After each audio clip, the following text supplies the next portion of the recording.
মেয়ের আবদারে আজকে ভাজি করলাম বিট। ফ্রিজে একটা বিট ছিল, সেটাই কুচি কুচি করে কেটে নিয়েছি কাঁচা লঙ্কা, একটা লেবুও কেটে নিয়েছি। আমগুলো ডালে দেব, সেই জন্য একটা আমও কেটে নিয়েছিলাম। দিয়ে দিলাম তেলের মধ্যে শুকনো লঙ্কা আর কালো জিরে ফোড়ন। একটু সামান্য নেড়ে ভেজে এর মধ্যে দিয়ে দিব কাঁচা লঙ্কা। কাঁচা লঙ্কা তেলের মধ্যে দিলে সেই তরকারির টেস্ট হয়ে যায় দ্বিগুণ। কাঁচা লঙ্কাটা ভাজি হয়ে গেলে এর মধ্যে আমি কুচনো বিটগুলো দিয়ে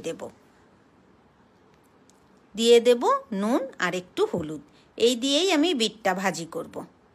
নেড়ে চেড়ে একটু ঢেকে দেব। যাদের রক্তে হিমোগ্লোবিনের প্রবলেম আছে তারা এই বিট ভাজিটা করে খেতে পারো। গরম ভাতে বিট ভাজিটা খেতে কিন্তু ভালোই লাগে।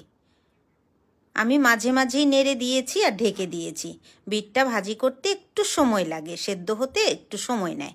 দেখো কি সুন্দর হয়েছে আমার বিট ভাজিটা। তোমরা যারা খাও এভাবে তারা করবে। আর অন্য কোনো রেসিপি যদি থাকে বিটের, সেটাও আমাকে বলতে পারো। তো কেমন হলো আজকের রান্না?